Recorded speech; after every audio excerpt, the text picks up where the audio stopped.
Down at the site, we do have water and bug spray, and there's some chairs. Not enough for everybody, so there will be just standing room. And we'll be processing with this burial cart here. So we'll have someone pull the cart, and anyone else who would like can walk beside the cart. You can place a hand on the rail, and we'll all walk together in the procession. Just mind the big wheels, watch your feet. It's a little bit of an uneven trail, so we'll just take our time getting down there. Let's see. Yeah, so the site, we're in the woods, so it's a little bit tucked into some trees. So we'll let the burial cart come in first, and then everyone can file in once we've done the transfer onto the grave site. And yeah, you're welcome to shift around the chairs and make yourself comfortable so you can all hear and, you know, be in that sacred space together. Does anybody have any questions for me today? All right, well, if anybody wants to volunteer to pull the cart, you're welcome to step forward.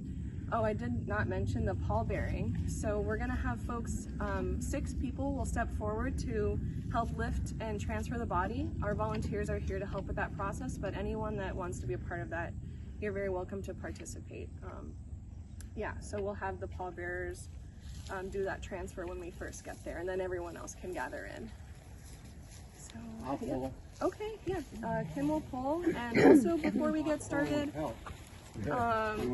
if Barbara, did you want to place any flowers on Michael before we get down there? Okay, you did already. Wonderful. So if anybody else wants to place a flower, you're welcome to do that now. Otherwise, you can also do that once we get down to the burial site, and you can reserve some flowers for the top of the grave as well. I can be a pallbearer if they want. Not quite. All right, so if anybody does need to sit on the golf cart, you're welcome to make your way over there. We'll have one of our volunteers drive the golf cart, and everyone else can walk behind. Sarah will help with the driving there. And also, if these flowers need to get down to the site, we'll have someone take those flowers. Barbara, you want to step forward and let us follow you? Yes. Yeah, so we'll just follow me. Oh, you know what? Actually, there is something I need to do. I did not remember that we need to strap him to the body. You might be a little excited. So just one moment before we get started. Sorry for that. Thank you. Would not be good. You're gonna ride in the cart? No. You gonna what? You're not going to ride in the cart? Okay. You want the end here?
I'm thinking Michael would have liked this. New Orleans funeral bands.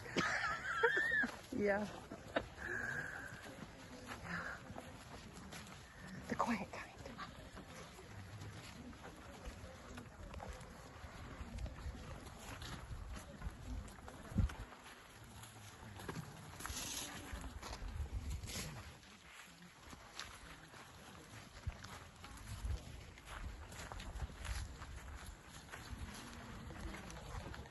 I saw the guitars and I said, oh, I'd love to have a guitar.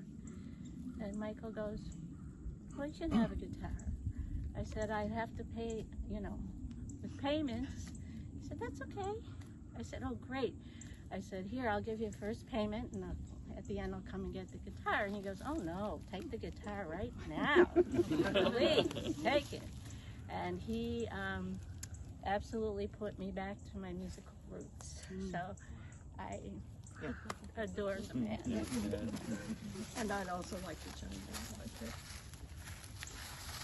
So I met Michael in St. John and Barbara at the same time, and it was a little different for me because I was pregnant and I had no husband and I had no family and I was all alone. Barbara won't admit it, neither will Michael, but both of them took me into their hearts and they took care of us like we were their own family. And I will never, ever forget that. I'll always be grateful because of their open arms. It was such a wonderful way to be in a place like St. John. I lived in the bush. I was in a tent with a 1-year-old baby, and they lived right above me, so I could go to their house. I could get a hot shower if I needed it. I could have a hot cup of tea. I could sit and sing songs with Michael, and it was just, to me, it was paradise. I couldn't keep up living there because there was no work for me, so I went back to the States, but we always kept in touch. And they would come to visit me when I was in Florida, and when I came back to the VI, I would go visit. I was here last year, and I was able to go visit in their home, and it was like we had never been apart. We hadn't seen each other for, what, 20 years, maybe? 30. Well, actually, I didn't see you when I went to St. John with Peter, but I did see Michael, so you're right, it was longer than 20 years for you. But yeah, so it was just like we had never been apart and everything was back into the same family. So I was very grateful of that. And he and I texted a few times between then because I was worried about the hurricanes. But then I lost their phone number. That was about 6 months ago and I couldn't keep in touch with them. And, you know, then this happened. So I'm just grateful that I was able to come. I live in Puerto Rico now with Lee. And, it was just a blessing that we could get here and say goodbye. Yeah, Mike and I go back to when I worked at the Lobster Hut. Oh, yeah. Oh, that place. in the 70s, and before that I was a little kid on St. John, and they were like my big brother and big sister. I just have so much love for both of them, and I just loved his music and loved his just love that he always exuded. So it's just good to be here and rest in peace, and I love you. Thank you for coming. I love you too. Michael's sister, Suzanne, and I first met Michael when I was 7 years old. I was an awkward little kid that wore glasses. He was 17, very grown up in my eyes, sing and play guitar. It says semi-star on our program here. He was always a superstar to me. I saw him a few more times at family gatherings as I grew up and was lucky enough to visit him and Barbara in St. John. When I was in my mid-20s, got to see him perform with his band, and we got to take our grown children back to visit many years later. I'm so glad that I was able to see their beautiful home that he built and was so proud of, and that kept them safe, saved their lives during that hurricane. St. John was always his true home. When Dave and I got married 35 years ago, Michael sang at our wedding, which began a long tradition of his attending all of our family's most important events, graduations, weddings, and funerals whenever he could make it. He so loved our children, Ben, Emily, and Nick, who's here today, and he wrote and performed a lullaby for Ben's firstborn child, Evelyn. Michael has always been so full of love for Barbara, for his family, and for all his many, many friends. Thank you so much, everybody who's here today to celebrate Michael's life. Those are the folks that have been back on St. John who will be be celebrating his life in the next few days. He's looking down on all of us, smiling and thinking of the fun. 12-string guitar with 6 strings on it. I guess he couldn't afford to buy another guitar, but that was okay because he was happy. He had the least use for material things and money of anybody I've ever met. But you had to really watch him in a jam session because he was so full of songs and poems and stories and stuff that he'd take over a jam. You had to tell Michael, it's somebody else's turn. But he was great. Loved him a lot. When he went to the islands, we kind of lost touch, but he always made it a point to give a shout and try to visit if he when he came back over stateside. So we'll miss him a lot. A couple things that haven't been mentioned. Michael was the hardest working person I ever met who didn't really work. Every day was kind of the same to him, and he one thing I know is people don't know that he was pretty good with machines, although he wasn't really that good with them, but he kept an amazing amount of equipment and cars running on St. John, things that should have long ago gone to the junkyard. He did it with good spirits as he did everything, and dedication, and he never wanted to give up on a piece of equipment.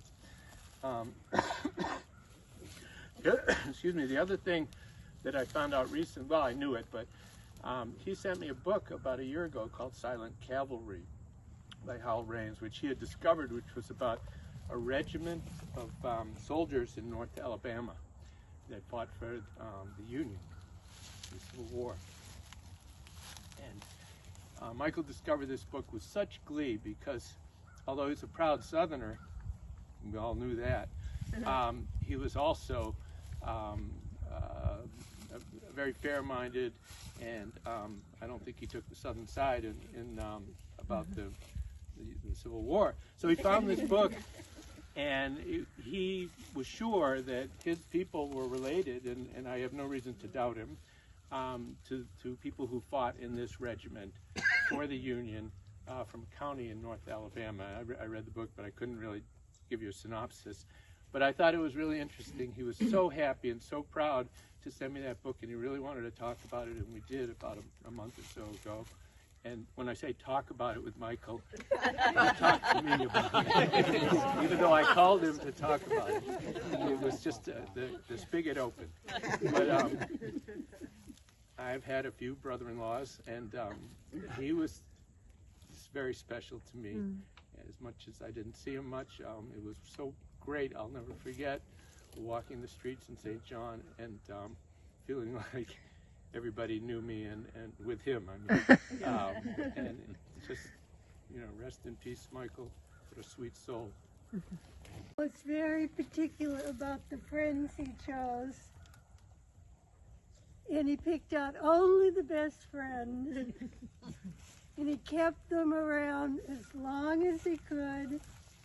As Dean can attest, he would keep pestering you to show up and meet him and do things and whatever. He loved every single one of you with all of his heart. And I'm sure he's here with us and smiling down on all of us. And just know you're loved by him totally. And he picked you out special.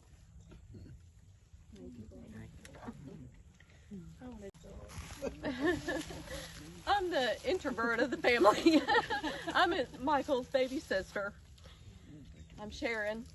So maybe I've known him the longest. I don't know. I was born in '65 and he was 13 years old. I was born in June, so his birthday was right after mine. But I love my big brother. And loved his songs. My favorite was Tropical Depression. Had him sing it every time he came home. He'd sing all his other songs, and I was like, Mike, sing my song. Sing my song, and he would. He would always oblige, and I'm sorry I didn't get a video of him singing it. I got some other songs, but he did. He always talked about all his friends, and you know, when I was hearing people introduce themselves, I was like, I heard that name before. I've heard that name before. And so he did, like Barbara said, I know he loved every single one of you guys and made his life full, and he made our lives full just by, you know, who he is. And so I just want to say thank you all as well for coming out, and it's good seeing everybody and talking to everybody today. We're going to be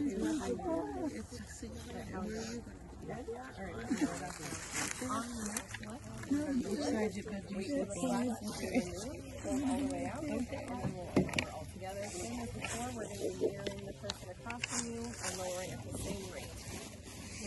All right. On my count of 2.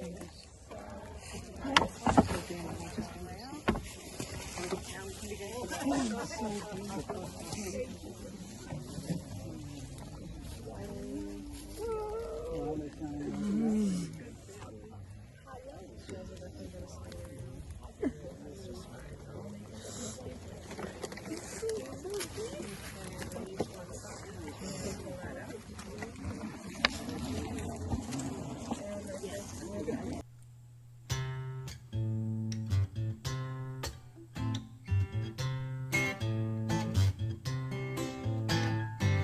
Down in Jamaica they got lots of pretty women. Steal your money, then they'll break your heart. Lonesome Sue, she's in love with old Sam, gonna take him from the fire to the frying pan. On and on, she just keeps on trying, and she laughs when she feels like crying. On and on, on and on, on and on.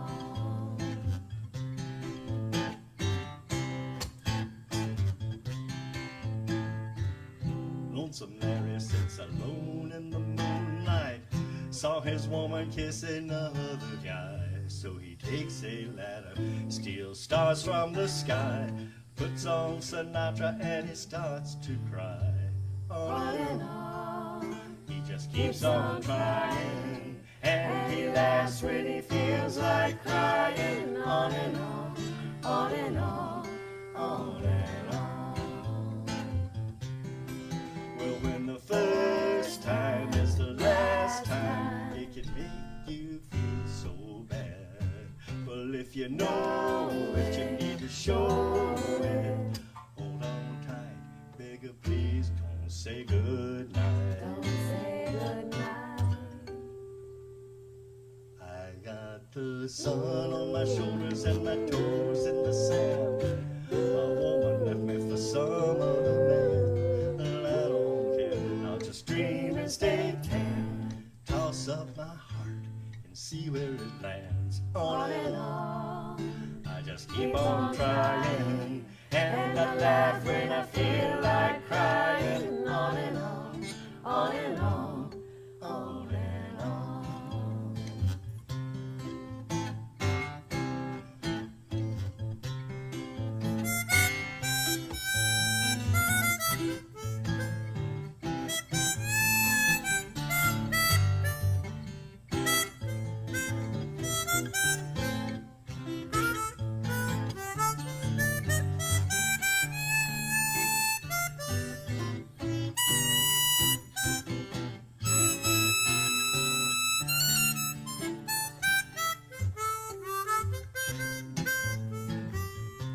You know, when the first time is the last time, it can make you feel so bad.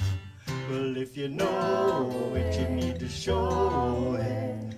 Hold on tight, beggar, please don't say goodnight. Don't say goodnight. I got the sun on my shoulders and my toes in the sand. My woman left me for some other man. Well, I don't care, I'll just dream and stay tan, toss up my heart and see where it lands. On and on, I just keep on trying, and I laugh when I feel like crying. On and on, on and on, on and on, on and on.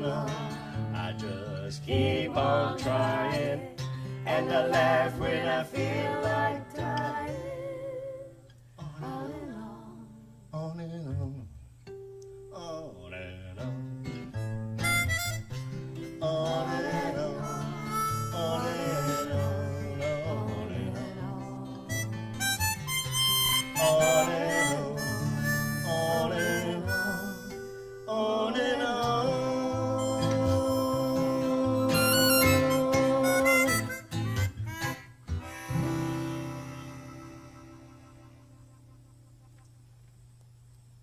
Till next time.